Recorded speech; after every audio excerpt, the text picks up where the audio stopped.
keep, keep, keep up good work, keep, keep, keep up the good work, keep up the good work.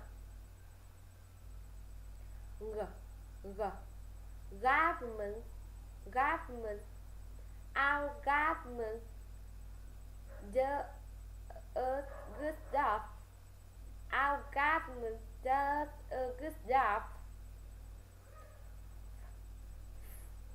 Fear, fear, fear, I feel a little sick today.